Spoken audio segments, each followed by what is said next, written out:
Hello and welcome back to the Oh No No No podcast. Now, Storm Bram may have stoked up the fears of the home fans travelling down to Starks Park last night. South Stand shut for this one, so it was a rare foray into the North Stand of Starks Park for a lot of us.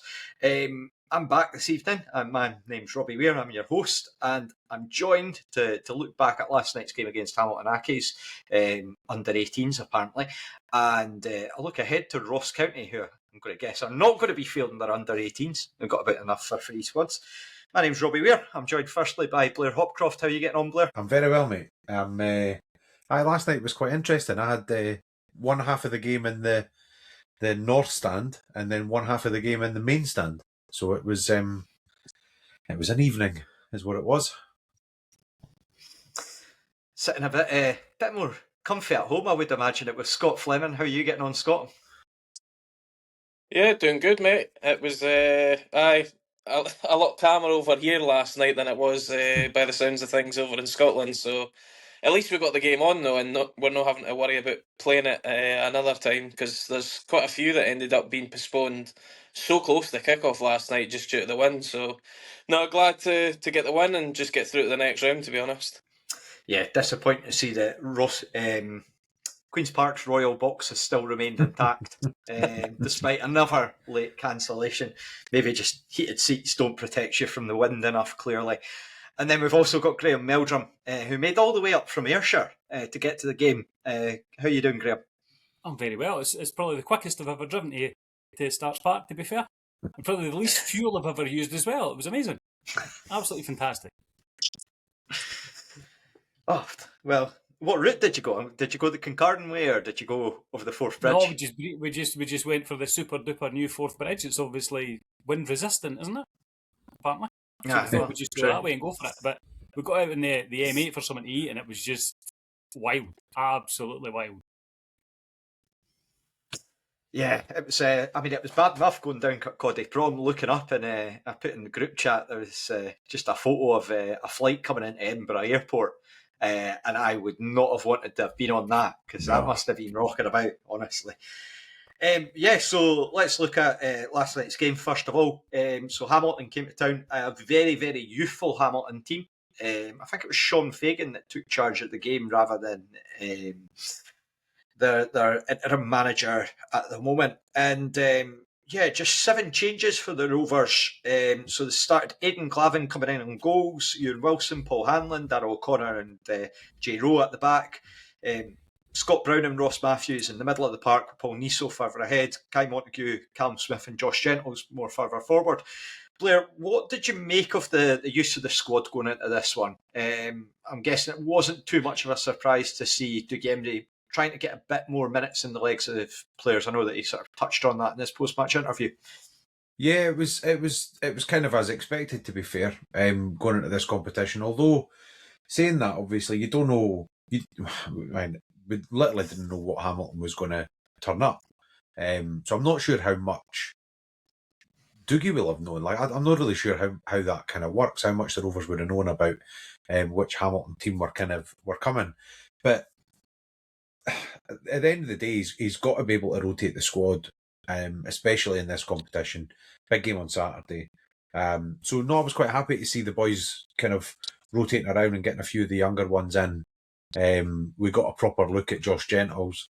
Got to see Paul Niso playing in a few different roles as well, which was quite nice. Kai Montague also playing in a few different roles. It certainly wasn't, just change the team, put them out, and then leave them there until you make subs. There was kind of noticeable shifts and changes as the game went on. So I think Dougie Emery will have gained quite a lot from it, actually, getting to see them in a competitive game. Although in saying that, it's like you say, it's a youth team they're playing against. I'm not really sure how much anybody learns from it. It basically at kickoff, I kind of got to the point of thinking, like, did we get to a stage where that game really only rules players out? Do you know what I mean? Like, if you can't come in and perform against Hamilton's youth, are you really going to be cutting it on a Saturday going up to McDermott Park or, like Ross County coming to town or whatever. And by the flip side, if you go out and, as we did, kind of win quite comfortably, it doesn't really tell you an awful lot, unfortunately. But good to get a bit of confidence and a bit of game time in a few of the boys, I think. And nice to see them kind of playing a bit of football and stuff as well. It's good. Yeah, it's a dangerous game in the sense that you've got so much to lose, Totally. Given it is a youth side, and I mean, we'll talk more about the performance and sort of who came out of it well, who maybe came out of it less well. Graeme, you as I say, travelled up for the game. Coming through in your car, are you sitting there thinking these weather conditions been a potential factor coming into it? There was that, but we were sitting in the car, and my son's obviously got his phone on, and there was actually a post for Hamilton saying those who are not playing tonight are going through a heavy training session, and it was the guys you would recognise for Accies, like Ollie Shaw, etc. So you knew there was changes afoot, and I think when the team came in, I think the 7 changes surprised me. I never knew we had a pool of 18 players that were fit in the first place. I would have expected 2 or 3. I didn't expect as many as 7, but fair play. I think if Dougie Emery and McKinnon know each other so well, I'm sure they had a wee discussion at some point to say, what do you think about the night? And maybe there was something done that way. But my only concern, and we'll come on to it later, was throwing a goalie in his competitive debut when it's about a 300 mile an hour wind. You could just see that being a potential clanger. So it was good to see him getting a game and Josh Ray getting a rest, but then you were like going, is it really the game you want to play your debut in? Yeah, it's it's not the easiest one to come in for, and it's blowing a hoolie out there, to say the least. How much of that was played a part in the goals that we conceded? We'll talk about, of course, later on. And just to come to you, Scott, what were your thoughts heading into this one? Just again, exceptionally youthful Hamilton side on that part, so not really any names that we're maybe familiar with. I think Stuart McKinstry was maybe one of a couple in there that were sort of older heads. But yeah, just what did you make of that choice from Darren McKinnon to go down that route?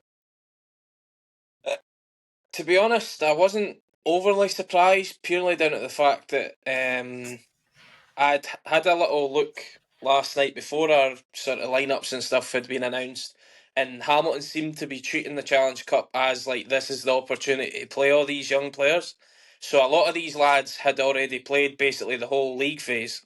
So it wasn't too surprising that I get that they're now into the knockout stage of it, but at the end of the day, Hamilton have got much other things to worry about than the Challenge Cup right now. So I think I would have been more surprised had likes of Ollie Shaw and the rest of the gang all turned up, because then I would have been like, well, fair enough, but I just didn't expect them to go gung-ho for it.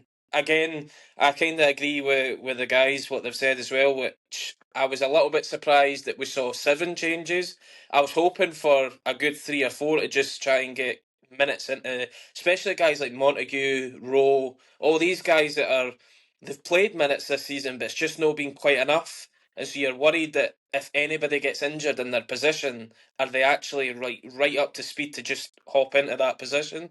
So it was good that these guys all got minutes, and obviously J. Rowe went and scored a few goals as well on top of that. But I think for us, it's one of these cup games that it's a lose-lose. You're never going to get credit if you win it comfortably like we ended up doing. You're never going to get credit, obviously, if you didn't go and win it. So it's a bit of a difficult one, but I think we handled it pretty professionally and as good as we possibly could. You feel a little bit for Aidan Glavin, mainly the fact that the second goal, I know that he didn't really connect with it, but it's just went and ballooned in the air and the wind's caught it as well, and you're just like, well, this has just got a recipe for disaster right away. But yeah, I don't think Josh Ray's got anything to worry about with his position anyway in goals, let's put it that way. But yeah, we're through to the next round, I said earlier, so it was job done as far as Dougie Emery's concerned, to be honest.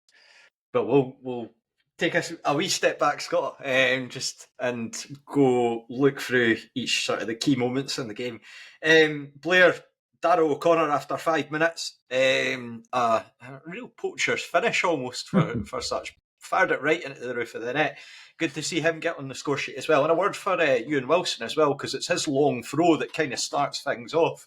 I was having a small debate about Ewan Wilson and the sort of prowess of his long throw. It just caused a bit of chaos for that inexperience at the back, and we've been able to capitalise there. Yeah, it was a cracking finish, to be fair. And again, that's his second goal already, after the one at Queen's, which he also took pretty well, to be fair to him. Good finish, good long throw. I was a wee bit kind of surprised that we went with the long throw. It sounds really daft, but against a young team, I was surprised to see that he kind of. We've used the word professional, but he actually I think he almost used it a bit like, it sounds terrible, but a bit like a training game. It was a chance to try things that he obviously wants to be able to do in games. And there was no kind of hint of, like, let's just get the ball down and knock it about and muck about with the ball and see. Certainly the first 5 minutes, I thought we started really, really well, actually, to be fair. Probably the first 20, 25 minutes, we were really, really good. Zipping the ball about, really good in possession. I think at that point, first 20, 25 minutes, I think Glavin touched the ball maybe twice, and it was with his feet at passes. There was nothing at all. And when that goal went in, and the kind of nature of the goal, the fact that there had been one or two kind of half chances before that, I genuinely thought, oh my word, we're in for a cricket score here. And it never really kind of materialised. But I mean, like I say, you can't ask for much more than your centre halves thundering the ball into the top corner from a long throw. It was a cracking finish, and yeah, good to see O'Connor kind of continue to bed into the team and continue to kind of build on it. I was listening actually to the pre-match podcast, and there was a bit, I think it was, you'd asked Duncan, one of the questions was about like O'Connor coming in and obviously bedding into the team and how he's kind of coped, and I agreed completely. I think he is very similar in terms of ability wise anyway. They're different players, but we haven't really missed a beat. He's got a good partnership kind of going with Paul Hanlon. My only criticism, I think, of Darragh O'Connor, if I'm being honest, is with the ball at his feet. I don't think he's quite as good at kind of finding passes. He's a wee bit more direct.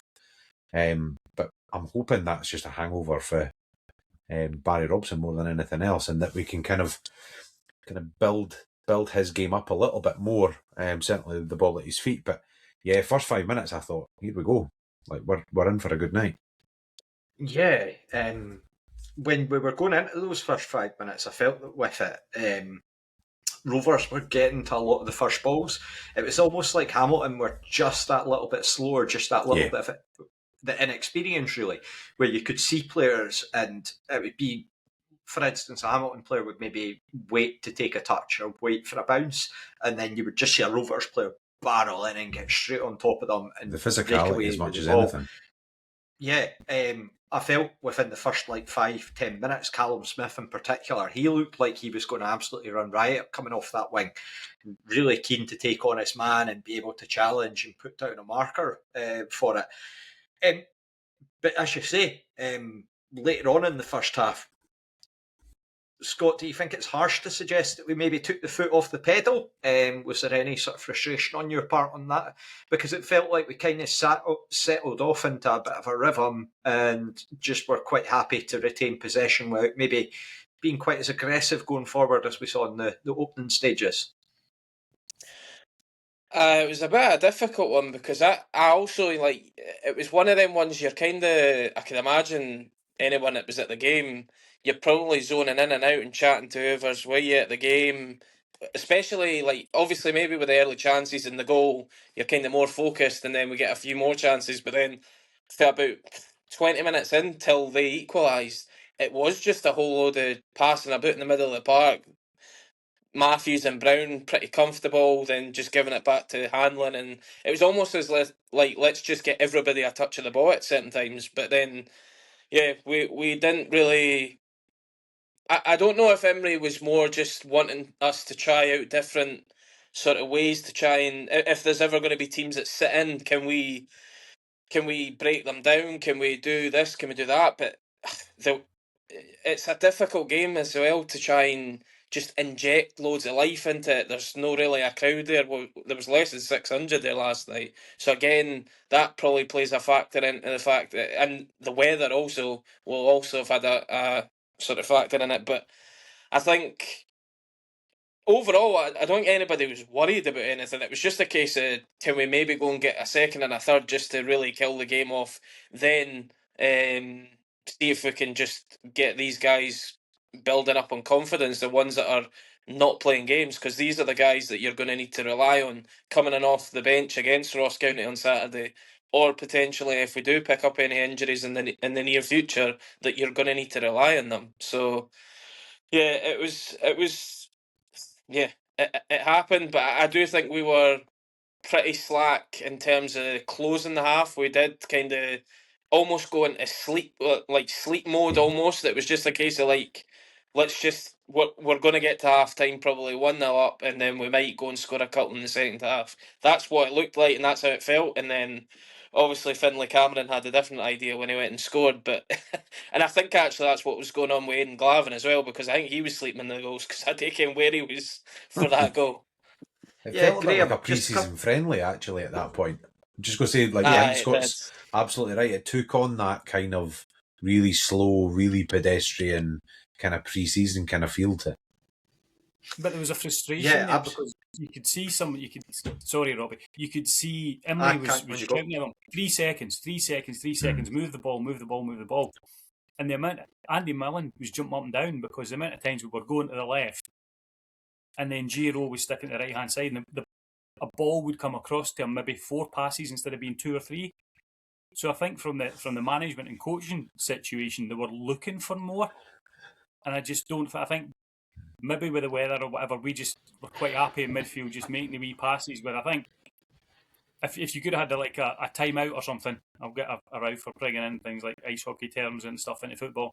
But if you could have, I think Emery would have been at them. Go for it, shoot, go for it. But again, before we got into the equaliser, there wasn't a lot of movement in the middle. You know, up front, there wasn't a lot of movement for these guys to play balls into. So I was frustrated as a part of, we're 1-0 up after 5 minutes. I'm not want to hold the ball. I want to get the ball into the box. Let's go. Let's take shots. Let's score. Let's get more chances taken. Because I think, as Emery said in his post-match, with all that possession, but we didn't have any shots in the first half. You know, and that should have been it. We should have looked at it as, they've got a youth keeper in goals. Let's go. Which we did eventually do.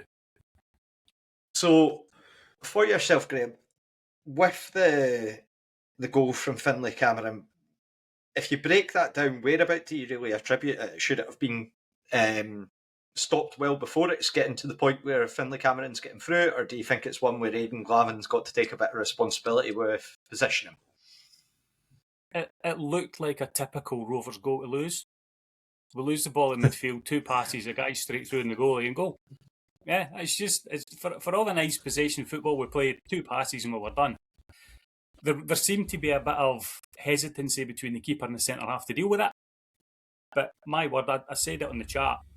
Finlay Cameron, I'd have him in a minute. Just the fact that, okay, maybe we give him a lot of the goal to shoot at, but he didn't have a second thought at all. He wasn't chopping it onto his other foot. He wasn't going to hold it up. That boy was through, saw the goals and he was having it. Same with the second one. Saw the goal, having it. Brilliant. Can he teach that? That's natural goal scoring instinct. You can see it takes the deflection off Dara O'Connor's foot as well when he tries to put a block in. But the goalie's given him a big target to hit, to be fair. So that took us really into half-time. Slightly frustrated mood, shall we say, with the players going in. Blair, what was your perspective going in at half-time and just where we were at? I mean, it's a game where naturally it never felt that Rovers were going to be in a position where it was going to be impossible to break Hamilton down, given what we'd seen. But just how were you feeling, given the passages of play in the first half? Maybe we've been quite pedestrian in terms of how we'd used the ball. Yeah, I think the word Graeme used there that I'd agree with completely was frustrated. It was a really, really quite a frustrating first half for all the possession that we'd had, and all the chances that we'd created. All of those chances were kind of balls into the box, crosses, set pieces, that kind of feeling. There just didn't feel like there was. Do you know what? It was exactly what we've been watching for the last 6-7 weeks. There was just no real threat. Like, and I'm sitting there and I'm like, man, this is actually worse than I thought it was. Because I'm like, there was a bunch of kids that they were playing against. You can't get away for that. I don't think we can play that down enough. But that they were a really, really young side.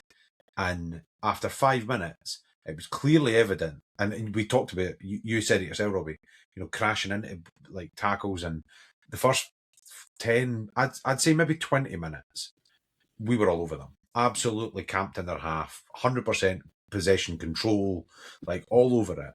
No danger whatsoever. But it just started to creep in, and I must admit, I got really, really frustrated with the lack of movement up top. I know we're going to have to talk about Josh Gentles a fair bit, I would imagine, at some point. But honestly, and I hate to say it, I thought he was rotten. I thought he was just no movement. And actually, even the goal, for me, it all kind of broke down on his touch. I mean, don't get me wrong, I'm not saying it's his fault, because there was a lot went wrong after that. But, like, I kind of still don't know what Josh Gentles is meant to do, like what kind of striker he is. He doesn't seem to hold the ball up particularly well. He doesn't seem to get in behind particularly well. And he's still doing this thing, and I don't know whether it's the way that he's been coached or if it's just him, I don't know. But every time we seem to break with the ball, he seems to get further away from the ball or become less open as the move progresses rather than more.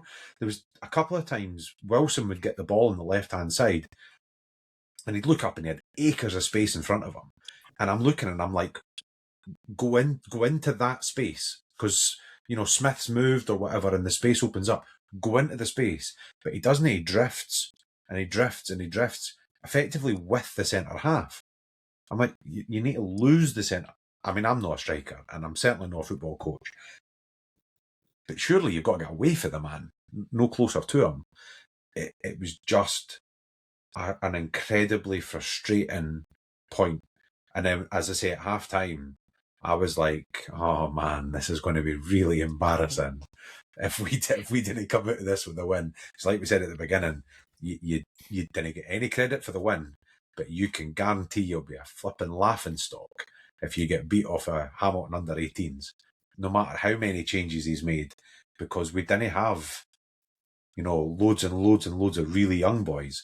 These are still first team squad players. Like, there was a lot of changes, and there was certainly 2 or 3 that I think did not do themselves any favours in that first half.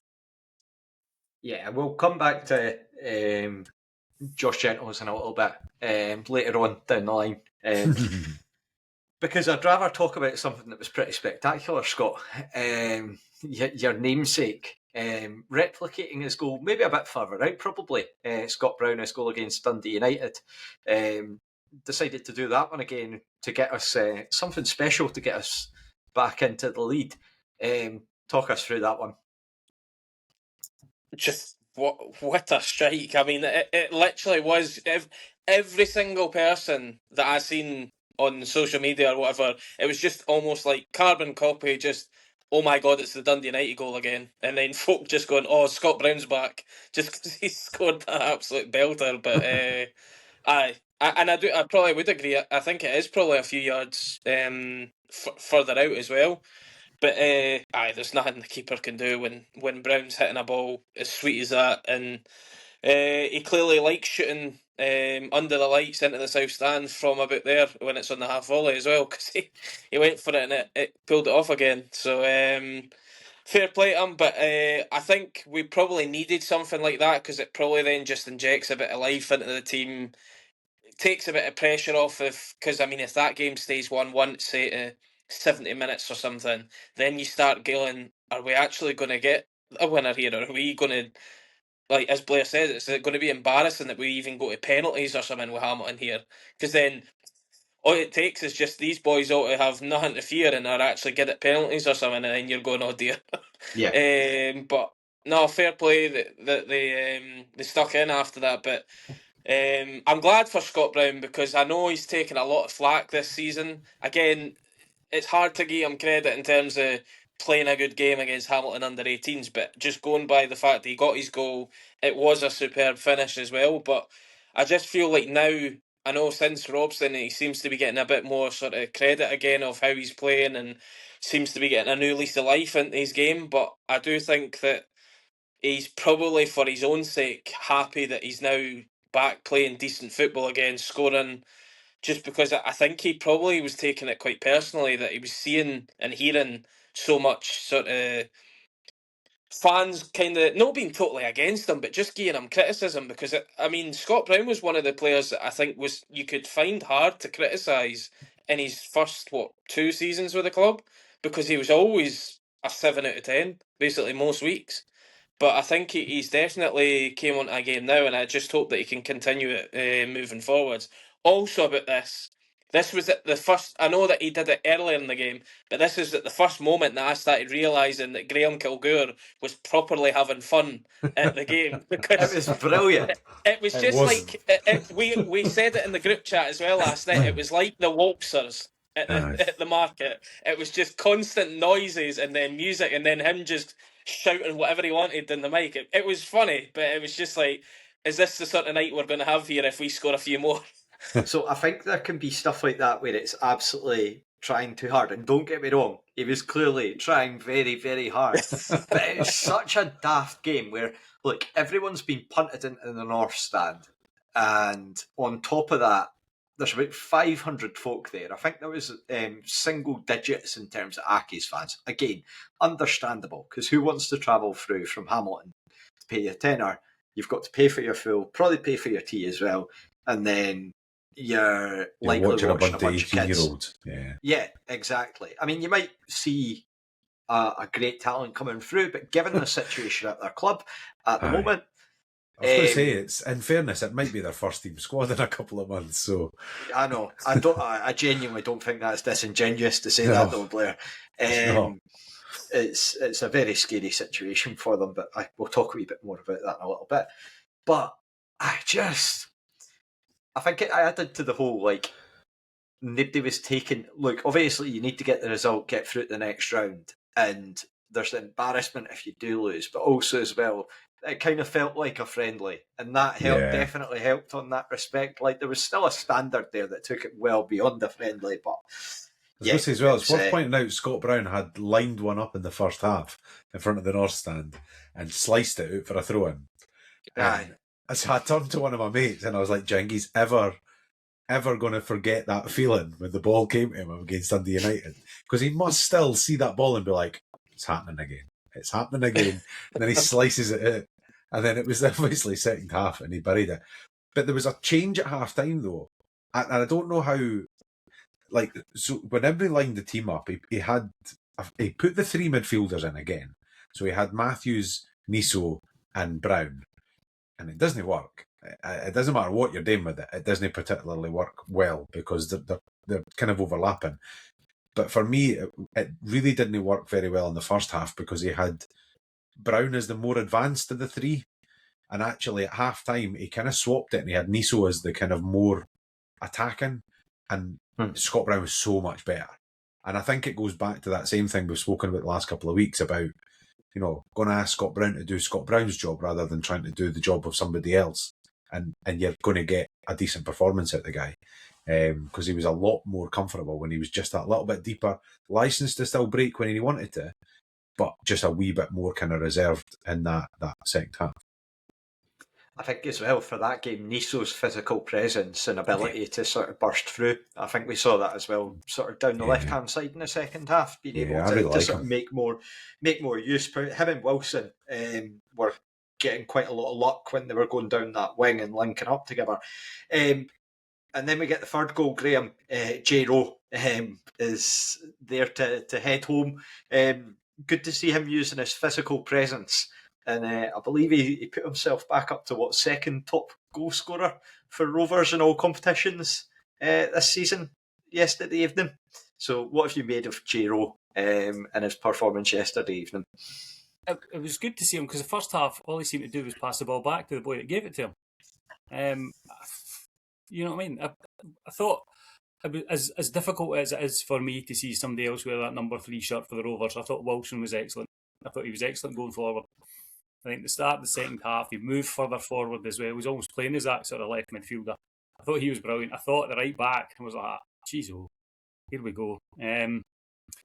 But he was in the right place to score. You can't take that away from the boy. But aye, jury was out at that point for me still, though. I think that with Jay, in the first half, there was a few moments on the right where you, particularly, again, it comes back to that sort of first 10, 15 minutes where he was using his pace and he was really quite dominant down that side. I think that then after that, you're quite right to say that he tailed out of the game for a large spell and then he came back in naturally in the second half. We then go, and after thinking that Rovers are going to race home and race away with this game, Scott, what did you make of the second Hamilton goal? Again, it's Finlay Cameron getting himself on the score sheet for his brace. What did you make of that? And again, where are you attributing the errors, if at all, in this one? Yeah, it was an interesting way to get to the goal, but I think it was just purely the fact that, again, Glavin's a bit slack and lackadaisical almost, where he's kick out. He's kind of just leaning back and just hoping to hoof up the park. I do think that obviously he's not connected with it, but I do think that obviously the wind's obviously kept it up in the air and brought it back towards him as well. And then I think O'Connor actually gets caught out with the sort of flight it, because he seems to like go for it and then almost think twice about actually going for it, and that gives Finlay Cameron the time to sort of bring it down. And then, to be fair to him, it's a really good strike. I know Graeme mentioned it earlier. It's a good strike, and then obviously the goalie's got no chance by that time. But I think it's just clearly not been the best of nights for Aidan Glavin. I mean, he was stood there for most of the night with nothing to do, basically. And then he's had 2 moments where he probably needs to be doing better. It must be difficult, though, for a goalie that's literally sitting there week in, week out. It's not a position that you're expected when you're on the bench. You're not. It's not a position you're going warming up, going, "Oh, I'm coming on the day." Like you're going probably weeks and months till you're thinking, "Oh, I might get a shot in a cup game," or like this was the game that I wanted us to play, Glavin, because it's like, when else are you going to get the chance to? And what happens if Josh Ray can't play for some reason? So you're like, well, we need to see him in action, because was the last time we seen him against Linlithgow Rose this summer? Yeah, it would have been pre-season. So, like, if that's the last time that he played an official game, even though it's pre-season, like, I don't blame him for also being very rusty. But I just have to say, fair play to Finlay Cameron again for a decent strike. But I do think that Aidan Glavin will want probably both goals back, to be honest. He looked thoroughly miserable going down the tunnel at the end of the game, I have to say. He did not look a happy camper. Also, to be fair, the last time that we played Hamilton and we were sat in the North Stand, there was certain times I'm going, this surely can't happen again. Fortunately not. But I do feel for Aidan Glavin, because it's one where you wait for so long, like you rightfully say, Scott, you wait so long to get an opportunity to come in and play first team football, and then all of a sudden you're playing in pretty horrendous conditions. It's postponed off other games up and down the country.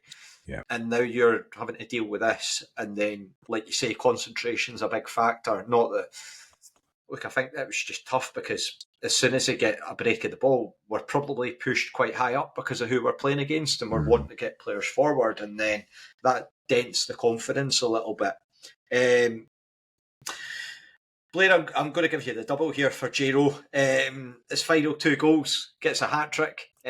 What were your thoughts in terms of the final 2 finishes? And there was a bit of back and forth in our group chat. You were saying with the third goal that initially you were quite impressed, but then maybe a change of perspective later on. Yeah, man, I hate being the guy that criticises somebody who's got a hat trick in a game for the Rovers, because I'm not that at all. But I mean, I didn't think, and I'm probably going to get slaughtered for this. I didn't think J-Ro was great last night. I didn't. I thought he was okay. I thought he was fine. Last night for me, I think I learned more about who's going to come in and make a difference for us than what I learned about who is. Some of the chats I've seen today about we didn't need a striker anymore, we've got J-Ro. I'm like, no, I'm sorry. The goals he scores, you can't take them away from him. They're good finishes. He does well with them. But the third one, goalie's got to do better. I like live, because I'm in the main stand at this point, so he's kind of far side, kind of coming across us, and it looked a cracking finish. I genuinely thought it was Josh Mullen actually at one point, just because of the way that he'd kind of got his head down, driven with the ball, because it's something he hasn't been doing enough of, is actually that kind of pressing with the ball at his feet. Got his head down and then sort of smashed it at the bottom corner. I thought, that's a cracking goal. And then you see the replay and you see it for the other side, and yeah, keeper's got to do better with that. Like he's kind of been, I think he's been a wee bit fortunate with that. But look, credit where credit's due. And I said this last night too, he's shooting. And there's not an awful lot of that going on in a Rover shirt at the moment. So absolutely credit where it's due. I mean, at the end of the day, if nothing else comes out of last night, other than J-Ro comes out of it with a bit more confidence to get his head down, run with the ball and take a shot or two, it can only do us good. It can only be a good thing for him. Because I've said all along, like, all the attributes that he clearly has, I don't get the player that we see on a kind of on the basis when he comes on and when he's involved. It just doesn't seem as quite as kind of like, I don't know, like physical and solid and quick and all the kind of attributes that I think he has. So I just feel like, and it was actually quite interesting listening to his interview after the game, because he's even saying the same thing, like, to an extent. You know, he's saying, you've not seen the best of me yet, which I'm really glad, because I just feel like there's better to come from him. There's a player there. There's absolutely no doubt in my mind that there's a player there. But we're not seeing it. Yeah, I mean, I think the thing is that he's never going to have his Rovers career judged on a game against an Accies under 18s, is it? That's not going to be the point. And I'm sure that, look, if he can get the team, I'd be relatively confident that with the right management, which I think that Emery brings to the table, that or Dougie Emery, to give him his full and proper name, I think that he's transparent about the fact that he feels that he needs to do better, and I think that as a fan base we'll probably feel the same, and that that look, if we can get that from him, there's definitely, as you say, he's got all the attributes there, so really it's just about putting the pieces together. And as we say, we might be critical of players at points, but we always want them to do well. That's the main sort of thing that we take from it. Graeme, just to come back to you. So what were your main takeaways from the game in terms of positives, and what areas of improvement do you think we need to see from certain players? I think looking at the game, it's difficult, right? It's really, really difficult. I think we had a few players with the cigars out, and it was easy for them. Yeah, straight away, simple, easy. Don't think Jordan broke sweat. Don't think Paul Hanlon broke sweat. I liked Paul in Miller Park. I thought he looked a fantastic player. It's the first time I've seen him. I was really, really impressed with him. I was really impressed by the way he brought the ball forward. Now, we've said for a long time there is a Sam Stanton hole in our midfield. I thought last night, now he's not as experienced as some of the players, and I get it that there's younger guys that we're playing against, but I thought he was really, really good last night. I felt some of the other guys who you would say age-wise are playing against their peers would have stood out more. I think Kai Montague was competent. I might have expected a wee bit more from him. I think the big Welsh ghost is one that we'll all discuss soon enough, but I can't believe that boy that was playing up front for us is playing for Wales captaining Wales under 19, and the laddie who was up front for Hamilton was playing his first professional game of football. I would have swapped the two of them round. I didn't see anything for Josh Gentles at all that would make me think there's a player there. I think even if he was one of our own laddies, I think going back a while to try to think a young centre forward that we had, I think Kieran Mitchell would have given you more than that. It almost looked as though, I know Hamilton were playing a back five, and it almost looked as though he was quite willing to hide behind the centre half or to the side of the centre half rather than looking to do something. So I think from a negative point of view, I don't think Jack Hamilton's much to worry about from him stealing his place. I also think our own Allen doesn't have much to worry about with Graeme Kilgour stealing his place either, which was my other takeaway for last night. But I think, and Aidan Glavin, you know what I mean? If we're not playing bounce games during the week, which normally if we play a bounce game you hear about it, if we're not playing bounce games during the week, maybe because we have a small squad, maybe because of injuries, then it's going to be difficult for the guy just to get his bearings, because footballers are footballers. Yeah, they all know that if you play at Starks Park, if I look at the advertising board to my left-hand side, I'm 20 yards from my goal, or I'm 12 yards from my goal, or whatever. They've all got these surroundings. So I think it would be difficult for him. I think if there's no bounce games, he's not getting 11 v 11.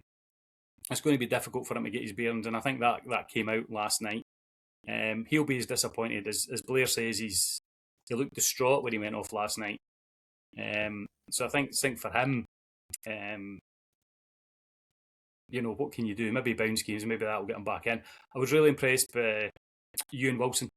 Really impressed by him, especially second half when he played further forward. He was quite willing to try a trick and try and do something to take somebody on or make something happen. I was cursing his right foot cross until it landed at the feet of Scott Brown and he blasted it home. Because I was like, what's he trying to cross with his right foot for? And it was terrible. It was almost like, it was reminiscent. I remember I nearly missed the greatest moment in our history when, just before DL scored against Celtic, because Jason Dare cut inside and took a shot and it was pish. Yeah, you could see Gordon Marshall's big hands coming out the back of it, and I nearly turned away in disgust before DL scored. So it was kind of a similar feeling to that, so a different kind of level of things. But that was a terrible cross, Ewan. Come on. So I think those are the kind of players that have done it. I think, as Blair said, there's a few there that have kind of gone, maybe time's up. I think one of them's certainly time's up. It was interesting he wasn't even mentioned in the manager's post-match either, so maybe he's away back to whatever Murray Park is called now in January. Och, and Howie, with the Gentles, would you call it a situation? It's just, I mean, he's clearly not been brought in to be the main man, and he looks every bit of a young, not the main man, inexperienced player coming through the door. I think that you need, in games like that, you really need him to be leading the line and stepping up, because that's what he's there to do. And I think the difficulty is that at a club like Raith Rovers, you're not going to get spare games to have, particularly when you're already looking at Jack Hamilton and people sort of looking down that route and asking questions and sort of saying we're a front line. I'm always reluctant to slaughter players or to dish out criticism, but I think that is a situation where there's got to be a degree where you're sort of asking the question, like, okay, what can we take from this, or how can he take from it and build from it and being able to utilise it?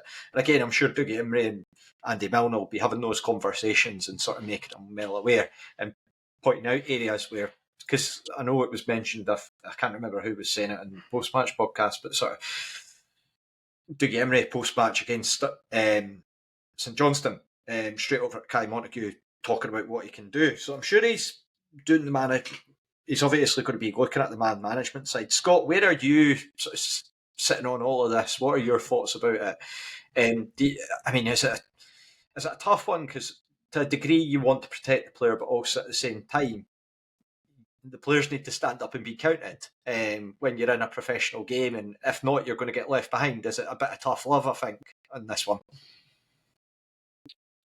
Yeah, I would tend to agree. I think the more worrying thing for me is just the fact that we've been saying like, oh, Jack Hamilton possibly needs to like come out the firing line. You're just going, well, how? Like, there's nothing behind them to even push him, which is quite worrying when you think we've still got 3 games to go until we can get to January. And even then, you've got a game on the 3rd of January, so you're probably not getting a guy in any time before that either. So you're probably looking at 4 league fixtures before we can even potentially do any business to get somebody to go and help us in the sort of front line. But yeah, I really hoped that Gentles was going to do something last night, because I was like, right, if anything, he should know how to play against a team like this, because, I mean, this is the sort of football he's just came for. To then be coming and playing with better players now at Raith Rovers. But yeah, I had to agree with what was kind of all getting said last night. Just the fact that he just, at times, he didn't look that interested. He was just kind of wandering about the park. There was a few times when the ball went near him, he kind of tried to get involved and had a couple of alright touches, but I definitely wanted a lot better for him last night. And I mean, I'd like to hope he also thought he didn't play well last night, rather than just thinking, oh, it didn't go my way, sort of thing. But yeah, I think Jack Hamilton's another one that'll be going, well, despite me not playing great right now, I don't think I've got too much to worry about. Callum Smith, if we're talking about just striking options, Callum Smith played fine. Again, he just doesn't seem like somebody that's going to be getting loads and loads of chances and scoring goals. I mean, he should have got a penalty last night for a start at the start of the game, but and he had a couple of shots, but I don't think, again, he was somebody that faded quite quickly in that game. I think I didn't really notice him after half an hour last night, but again, is he still needing minutes to try and get back for such a long term injury? Is that playing on his mind? But yeah, that's the one thing that kind of worries me going forward, is just the severe lack of options up top. Yeah, it's an understandable question when you get sort of 5 goals scored and none of them are from a centre forward or centre forward options. Like, time will tell in terms of what the plans are for the winter window and what Dougie Emery's got in mind. I'm sure that he's already relaying and working with the sort of recruitment department as such to sort of put in the groundwork. But you could understand if they are asking questions. And again, for a player like Josh Gentles, it's going to be a tough situation, but because obviously asking questions of to how he can improve and where he can move forward, it's easy for us to talk. And again, with a player like that, I think that maybe it's just a bridge too far to come in at this level. And I know that it was under 18s that he was playing against last night, but he's probably feeling the pressure of, right, I need to go in and put in a performance and get a goal here. And if that's not coming off, maybe it's playing in his head. Might be that he's going elsewhere on loan. Who knows? But time will tell. For now, he's obviously a Rovers player. We'll see what the lay of the land is. I wonder if there been a Rovers player that scored a hat-trick and then knows he's going to be sitting on the bench at the weekend. Well, like my question, and John Greer didn't get back to me about this one, but I'll need to double check with him. Graeme, you might know this. Hat-trick scoring defenders. Have we ever had one before that you can think of? Can't think of any. I've got lots of defenders that scored a double, but can't think of any that scored a hat-trick. Yeah, because I was I thinking, can't think I of mean, any second choice right backs that have scored the hat trick either. well, I'm sure that J-Ro's got other ideas in terms of where he can get a, and hopefully this will be the start of a Rory McEwen-esque turnaround in his Rovers career. If he's going to be following in footsteps, fingers crossed it can be someone like Rory McEwen that we all knew and loved at this time. So the draw for the last 16, that's going to be an unseeded open draw, I believe, from what I've read online. I don't think it follows up because Morton got put out by Stirling in a bit of a cup upset yesterday evening. But before we go on to the Ross County game, I'm fully aware that we're obviously kicking the horse out of this one, shall we say. Looks inevitable that Hamilton are about to go into administration. So, Graeme, you're laughing there, but I do feel for their fans to a degree, just in the sense that it's never nice to see, and again, it's just mismanagement across the board. Some of the stuff that you're seeing coming out as to moving forward, with Jerry Strain's appeal getting obviously kicked back. So fingers crossed for Accies fans that they can at least figure out a resolution in some shape or form that allows them to continue. But even at the moment, I'd be very surprised. We will go on now. Let's talk about Ross County at home. So Scott, just Tony Docherty under a degree of pressure. We've seen this before, though, with other managers and Rovers this season, particularly Ross County and Queen's Park. Rovers, with Dougie Imrie in charge now, are you optimistic, or how are you feeling about potentially moving away from being the fall guys to help teams get off the mark when they're needing it? Because that's been a bit of a weakness for us so far this season. Aye, well, one of Ross County's only wins this season obviously came against us, so that's a little bit worrying. But I think I've got a feeling this could actually be quite a terrible game on Saturday. Just it's just the fact that we're not really scoring goals, we're not creating loads of chances. They're scoring some goals, but they're leaking too many, more than anything. But they scored. I think they beat Celtic B 4-0 last night. Again, it's they're against a bunch of under 18s, under 19s. I get it, but they're at least they played some guys that probably needed minutes. Also, I think Jamie Lindsay and Docherty played in the middle of the park. Both scored and both haven't been starting games. So I don't know if that sort of makes them come back into the fold for Tony Docherty. In terms of Doherty, I genuinely think if he was to lose this game, you start to wonder what Roy McGregor's got to be thinking, because he's obviously been Don Cowie 3 games into the season or whatever it was. He's then brought in what looked on paper an unbelievable coup in terms of getting Tony Doherty and Callum Davidson as your coaching staff, but at the same time it was quite baffling of how are you going with 2 managers virtually? And now I know they went with 2 managers on paper before, but that was like a joint manager sort of job that they had willingly said was a joint sort of manager. But this, it was almost like it just seems to be that Ross County, and I said it I think earlier in the season before we played them, they seem to have, in my opinion, they've got too many sort of leaders or too many sort of guys that have probably got opinions of what should be done. And I'm not certain that that's what they need right now. I think last night also Jay Henderson scored. Now he's not been playing a lot of games, and we know that Jay Henderson had a good season at Ayr last year. Is that somebody again that could be coming back into the fold and could be somebody that injects a bit of life into their team, because he is a nippy sort of winger that has got a trick or two, can score some goals. So if he's playing, we're going to have to be on our toes. But I really hope that we can score a few goals. But I really I'm starting to doubt if we are going to do much of that before January. Just the fact that we've got no strikers in form. God, this might be the most shambolic podcast that we've ever done. We're down 50% on our numbers, as YouTube spectators will be able to see. Let's just carry on. We've got Graeme back with us. Yeah, I think you've got a good point though. See with County, it just seems really strange the fact that, like you say, they've got Doherty and Davidson up there, and then they've got Robertson in the mix as well, John Robertson, because I think he's still involved in the background in some capacity. Stephen Ferguson used to be a manager, he's their CEO. So you've got all these different experience level people involved. And then you've got Roy McGregor. And Roy McGregor, who's sitting there overseeing it all. Welcome back, Graeme, into the fold. Just for yourself, Ross County on the road this season, played 7, drawn 5, lost 2.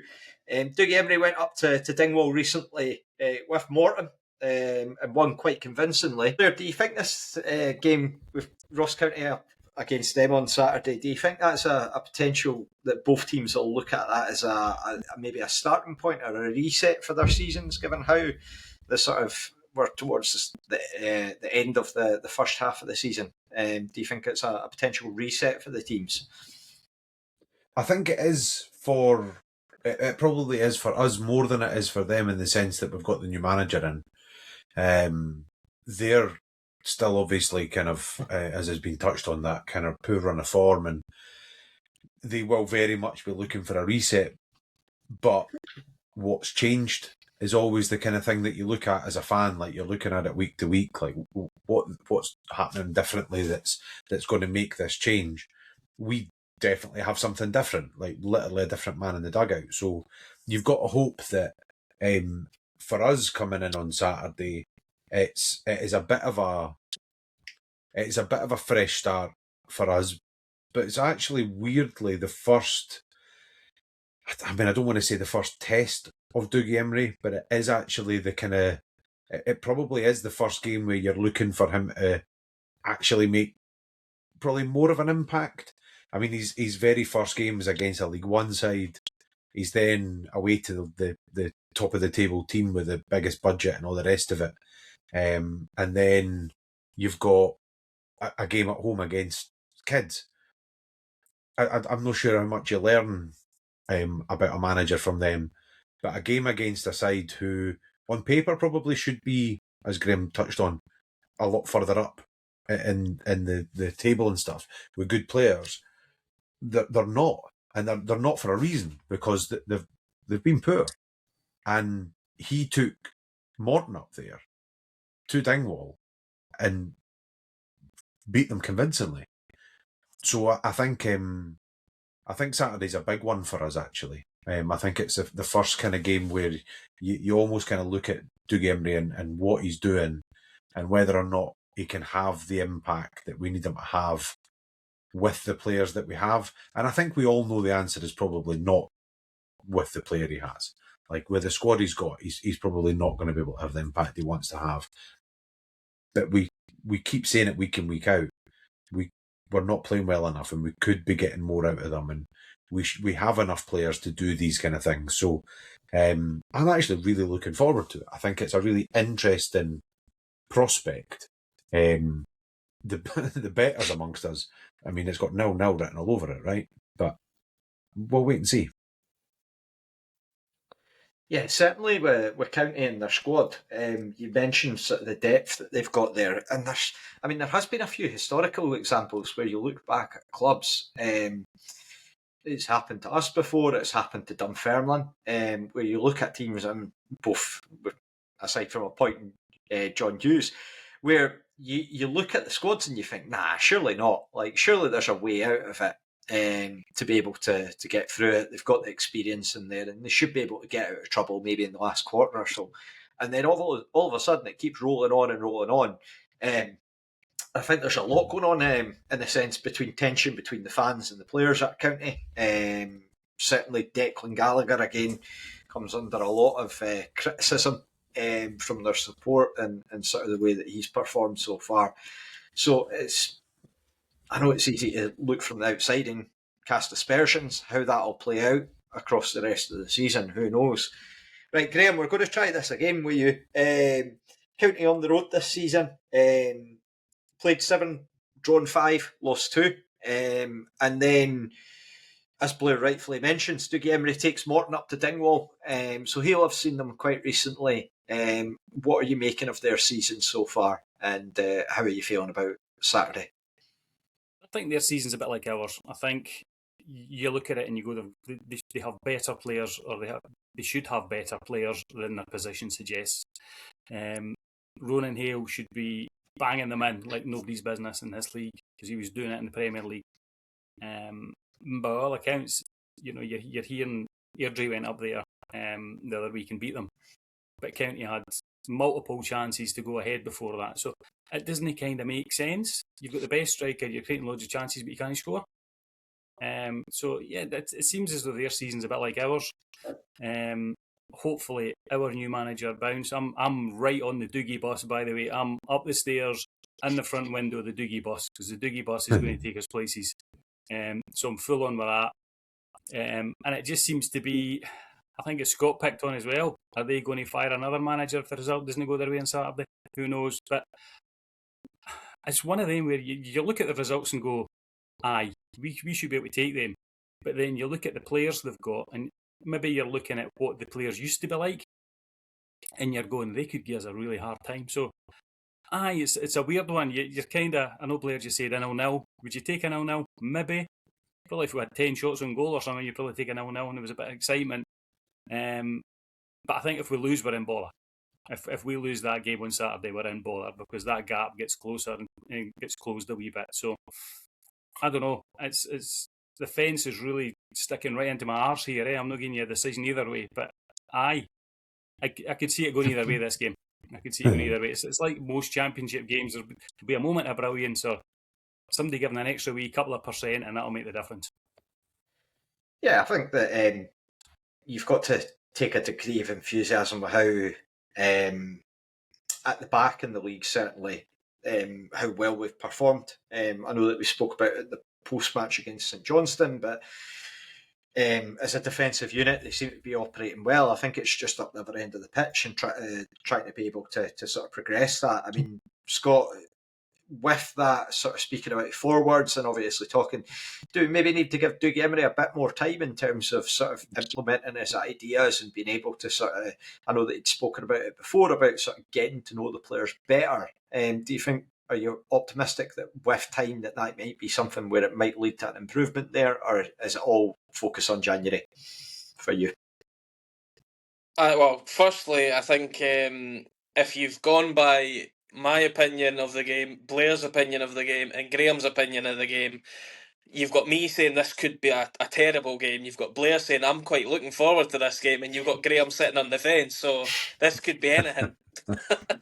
But in terms of Emery, yeah, I think it's just going to take a bit of time for him. Although, like, yes, he knows the players. He's set up to play against the players, so he knows what we've got in the building. But it's a case of then him implementing what he wants them to do. So it's going to take a few weeks for that to settle in and for them to actually totally understand what he's asking them to do. I don't think he's going to be asking them to be doing like a whole different sort of ball game completely, but I do think there's going to be aspects to it that they're going to just need to learn, and hopefully learn it fast, because as Graeme touched on at the end there, if Ross County do come down and beat us, you're then less than two results away from being the team at the bottom. So you're definitely then going looking over your shoulder than you are looking up at like Arbroath and Dunfermline, because if Arbroath get a result as well at the weekend, you're then looking about 9-10 points behind them, and you start questioning, are we going to claw that back? I know it's only after the weekend, we're exactly halfway mark through the season, so there's still a long way to go. But I've touched on it at the start. I really hope that we can somehow get some sort of confidence into somebody like Jack Hamilton, because we need to start scoring some goals at least till January, because I really fear going into that. It's such a. I said it before December. You couldn't probably pick on paper 4 tougher games in December than what we've got.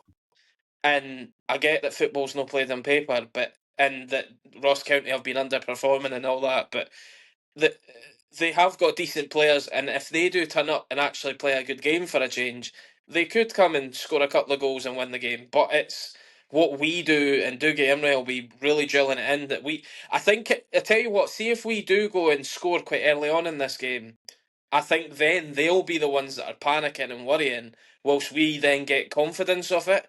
I think the longer this stays at 0-0, or even if County take the lead, I then start to fear a little bit for us that are we going to score or get anything out of the game. So I, I think I know that it's one of Carol's favourite lines. The first 15 minutes are going to be interesting on Saturday. Yeah, I think that, I mean, it's clear where the issues are in terms of ourselves and where we need to improve. I don't think it's going to take any sort of football genius to figure that one out. I'm keen to see how the club intend to counteract it and what Dougie Imrie's ideas will be in terms of it. Because we are, I mean, for all we're talking about looking over our shoulder, and that's absolutely the case, but also as well, if we got a win on Saturday, then we go up to 23 points, and then you would hopefully like to think that the implications and sort of ramifications, depending on who's playing who and where the results are, because again, Morton ahead of us, Dunfermline again ahead of us, being able to potentially leapfrog one of those two. So I think it feels like it's pretty much exactly the same point as that we were at this time last season. I don't think you could probably put a Rizla between the two of them, basically, in terms of where we're at last season and where we're at this season. Keen to see how it all pans out. Because, of course, County have got the financial clout to be able to go out there and be able to sign players, but then they've got such a big squad already. With Airdrie and Queen's Park, again, that's going to be a lot more debatable as to what they can potentially bring to the table, and you would like to think that might be a bit more attractive than looking for those two teams. Just to focus in terms of the teams themselves, Blair. We saw Ross Matthews back in the starting lineup on Tuesday. Do you think that's maybe one that he'll maybe need to be patient getting back into the team, given the performances? Obviously, him, Scott Brown, and Paul Niso all played in the game against Hamilton last night. So, is that one where you'd maybe look to bring Ross Matthews back in for Saturday, or would you be looking to keep sort of Niso and Brown in the middle of the park? Personally, I'd be keeping Niso and Brown. Not at all a slight on Ross Matthews. I think I've already said tonight that the three of them together in the midfield, it doesn't work. There's no kind of combination of those three that fits into the system that Dougie Imrie clearly wants to play. He's been really open about, starting with a kind of 4-2-3-1 type structure. And I've really, Graeme mentioned as well, I've really enjoyed watching Paul Niso, actually. I think he's really, I don't know if exciting's the right word, because, he's a kind of ball-carrying midfielder as opposed to like a, 20-goal-a-season striker kind of thing. But I like watching him play football. I like the way he carries himself, and to be the age that he's at and have the kind of physicality that he's got and stuff.